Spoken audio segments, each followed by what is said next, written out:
Coming up on Network Africa, Ghana receives first doses of COVID-19 vaccines produced in India through the COVAX Vaccine Sharing Initiative. Rwanda's President Paul Kagame fought what he calls hypocrisy and double standards in the global distribution of COVID-19 vaccines.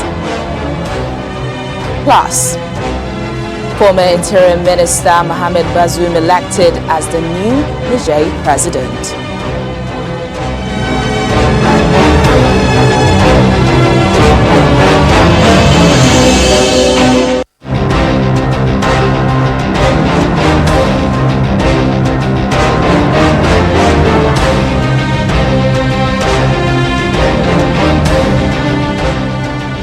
Hello and welcome to the program. I'm Teniola Shoboale. We begin here in Nigeria, where residents of Maiduguri, Borno state capital, are still reeling from the deadly explosion which rocked the state capital late last night. At the moment, the number of injured persons from the attack has risen to 50, with 10 deaths recorded. And this is according to Governor Babagana Zulum, who visited survivors of the explosion. The victims are being treated at the State Specialist Hospital and University of Maiduguri Teaching Hospital. Survivors from the deadly attack by Boko Haram insurgents fight for their life. In an explosion that killed several in Gomari area. These patients were brought in from Gwanje and Kaleri areas of Maiduguri. Their bodies may be bleeding, battered and bruised, but they feel lucky to be alive. We were sitting just before Maghreb. Then we saw something coming from a distance, and it fell in the middle of the road. It tore the car that was parked there in pieces, and those of us that were there got hit by the impact. A man who picked a mat to go to the mosque got hit, and his skull was open, and he died instantly. Then the rest of us are injured. My leg started bleeding. I was just standing when I heard the bomb blast. Actually, I think it was a rocket launcher. I was in front of my house with a lot of people there, and some got killed instantly. It was in Lionbori, near Corkin Church. Governor Babagana Zulum has been talking to the survivors and their caregivers. He's also worried with the new style adopted by the insurgents. It was as a result of a mortar bomb that has been fired by the members of the insurgents. And I believe this is something that we have to look into the possibility of stopping it. We experienced such similar situation exactly 1 year ago in Maiduguri town. The only possible solution is for us to deploy technology and then detect any incoming persons into the town with a view to having the populace. We have seen all of them, and the management of the University of Maiduguri Teaching Hospital and that of the Borno State government will cater the responsibility of their own health care. This thing will not deter our effort of ensuring or bringing lasting peace and stability in the state. I'm appealing to the citizens to be calm. The federal government and the government of Borno State will do everything possible to protect the lives and properties of the citizens. Those killed have been buried in a quiet ceremony attended by the governor, while there's an uneasy calm in the city as residents worry about this new trend and hope the armed forces will act fast to ensure it doesn't happen again. Elsewhere in West Africa, a former Interim Minister, Mohamed Bazoum, has won Niger's presidential election which has been hailed as a first democratic transition for the coup-prone West African state. He took 55.75% of the vote. That's according to the Electoral Commission, with opposition candidate Mahamane Usman on 44.25%. However, supporters of Mr. Usmane, a former president, have protested in the streets, alleging fraud. Niger struggles with frequent droughts, insurgency and widespread poverty. It has been affected by a spillover of violence from two jihadist insurgencies in neighboring Mali and Nigeria. In the Democratic Republic of Congo, the UN's Children Agency, UNICEF, says that millions of children's lives are at risk in the DRC. A report released by the UN Children's Fund says the lives and futures of more than 3 million displaced children are at risk in the Democratic Republic of Congo, while the world is looking the other way. In the east of the country, a succession of brutal attacks by fighters using machetes and heavy weapons have forced whole communities to flee with only the barest of possessions. Entire families, including children, have been hacked to death. Health centers and schools have been ransacked and whole villages set ablaze. The UNICEF report calls for an end to the conflict, which has fueled one of the world's worst humanitarian crises. UN figures show that there are currently 5.2 million displaced people in DR Congo, more than in any other country except Syria. 50% have been displaced in the last 12 months. Displaced families live in crowded settlements that lack safe water, healthcare, and other basic services. Others are accommodated by impoverished local communities. In the most violence-afflicted provinces, more than 8 million people are acutely food insecure. I've come to this camp 3 times in my life. The first time was in 2003, then I came here again in 2017, and then again last year. The report recounts a testimony of children who have been recruited as militia fighters, subjected to sexual assault, and suffered other grave violations of their rights. Such violations registered at 16% increases in the first 6 months of 2020 compared to the previous year. Still in the DRC, the body of the Italian ambassador to the Democratic Republic of Congo, who was killed in a botched kidnapping attempt on Monday, has arrived in Rome. Luca Antanasio, his Italian bodyguard and a local driver were killed in an ambush on a United Nations food convoy in the east of the country. An Italian military plane at Rome's Ciampino airport carrying the 2 coffins draped in the national flag was met by the Prime Minister, Mario Draghi. The authorities in the DRC have blamed a Rwandan rebel group, the FDLR, for the killings. However, they have denied carrying out the attack. Meanwhile, UN spokesperson Stefan Dujarric has given updates on Monday's attack that killed 3 people, including the Italian ambassador to the DRC. Apparently, the security incident involved 7 people traveling in 2 World Food Programme vehicles that were planning to visit a World Food Programme school feeding project. The security incident involved a group of 7 people traveling in 2 World Food Programme vehicles on the road from Goma to Rutshuru in the eastern part of the Democratic Republic of the Congo, where they were planning to visit a World Food Programme school feeding project. The group comprised of 5 employees of the World Food Programme who were accompanying the Italian ambassador to the Democratic Republic of the Congo, as well as his security escort. The group left Goma at approximately 9 a.m. local time. At approximately 10:15 a.m. local time, the 2 vehicles were stopped by an armed group, and all passengers were forced to disembark from the cars. The World Food Programme driver of one of the vehicles, Mustafa Milambo, was killed at this time. The remaining 6 passengers were then forced into the surrounding bush at gunpoint, where there was an exchange of fire. During the exchange of fire, the Italian ambassador, Luca Attanasio, and his security escort, Vittorio Iacovacci, were mortally injured and subsequently died.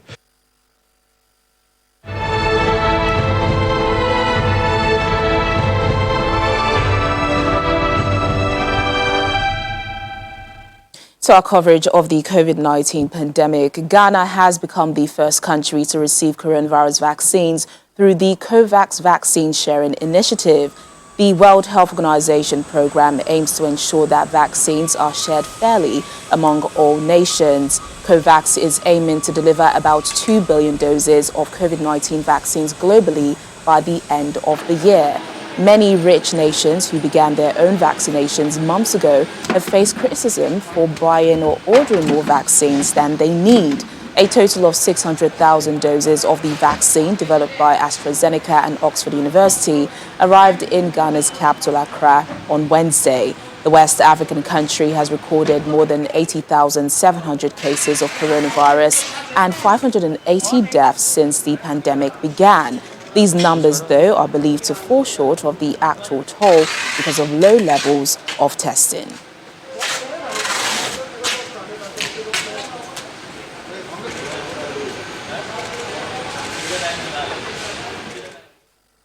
Fred Smith, Joy News correspondent, joining us now on the program for more on this. Fred, what's the significance of this consignment to Ghana?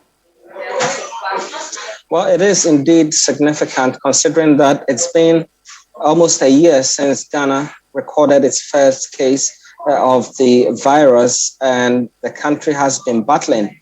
We did quite well towards the latter part of last year by reducing the spread. But right after elections in December, we saw infections rising again.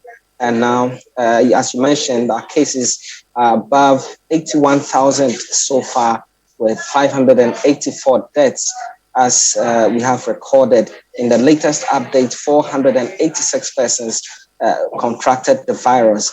That's an improvement over what we've recorded in the last few weeks, but it's still a long way. So the delivery of this vaccine is quite crucial to ensure that persons who need the vaccines to protect themselves too.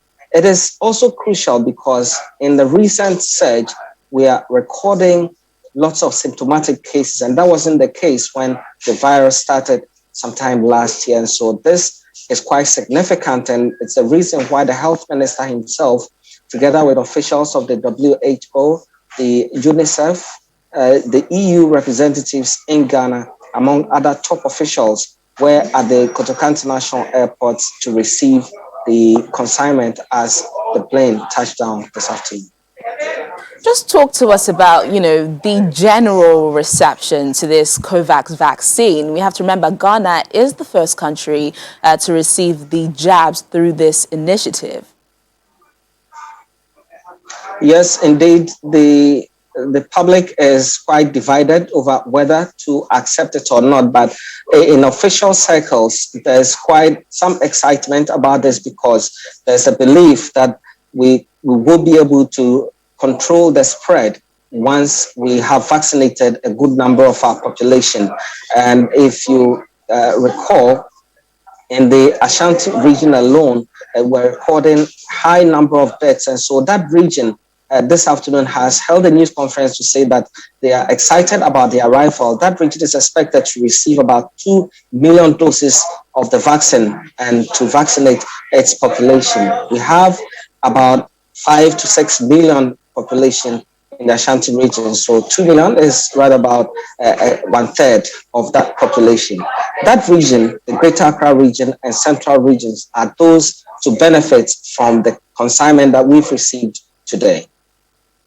And Fred, now that the vaccine has arrived, what's the government's rollout plan? Well, the rollout plan is to target the vulnerable groups and persons who are most at risk of contracting the virus. And mainly, you're talking about healthcare workers and other persons who work in health facilities, as well as the security services would have to always be on the beat trying to enforce COVID-19 sanctions that have been invoked by the government. They will receive it, but they will send this to the 3 regions I mentioned: the Greater Accra, which has already received its share of it, the Ashanti region, that's the second city, and central region, where a number of cases have also been recorded there. And if you check the the regional breakdown of the cases so far, the Greater Accra region is the region with the highest number of cases, active cases as we speak, 3,224 cases so far. The Ashanti region is the second highest with 731 active cases. And then the Central region, where the other doses will be sent, have 504 cases so far. A total of 6,812 active cases around the country as we speak. All right, then looking forward to the rollout of the vaccine campaign. Fred Smith, Joy News TV correspondent, thank you so much for joining us on Network Africa. Thanks for having me. Still ahead on the program. Kenyan startup seeks to help the country battle one of its worst locust plagues in decades. More details after the break. Thanks for staying with us on the program. Still on the COVID-19 pandemic, Rwanda's President Paul Kagame has faulted what he calls hypocrisy and double standards in the global distribution of COVID-19 vaccines. President Kagame made the comments in a tweet after the World Health Organization Director, Tedros Ghebreyesus, said deals between rich nations and vaccine manufacturers had made it hard to acquire vaccines for its COVAX initiative. The COVAX is an initiative to ensure equitable distribution of the COVID-19 vaccine across all countries. Wealthy nations have been accused of hoarding vaccines, making it hard for poor ones to access any. A coalition of campaign groups, People's Vaccine Alliance, warned in December that nearly 70 lower-income countries will only be able to vaccinate 1 in 10 people.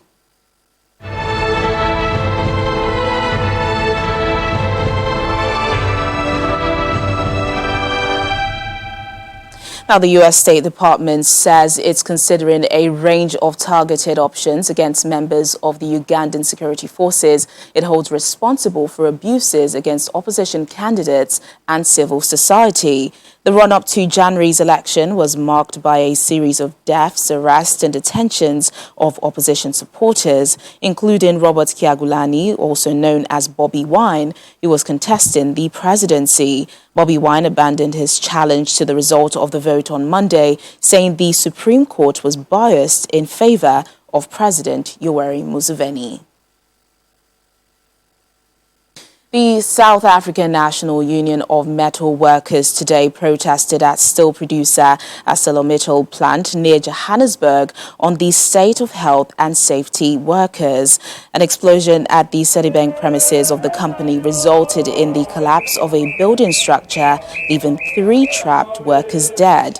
The MAS president, who led the protesters to deliver a memorandum of demands to the company, said the lives of the deceased must not go in vain. They are demanding that the families of the dead be compensated. If government is not going to protect us, who must protect us? Should we protect ourselves? No. Should we accept that we have no government?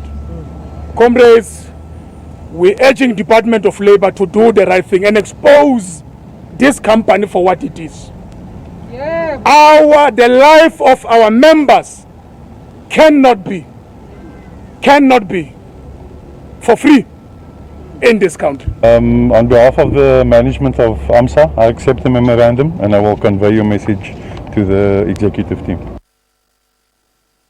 Still in South Africa, the country's unemployment rate increased to 32.5% in the fourth quarter of 2020 compared to the third quarter. That's according to Statistician General Risenga Maluleke. This comes a day before the much-anticipated budget speech by Finance Minister Tito Mboweni, who will be expected to tell the country how the current economic situation in the country can be made better. Speaking to Channels Television in Pretoria, Mr. Maluleke says the country has recorded the highest unemployment rate since 2008, an increase of 1.7% from the previous quarter of 2020.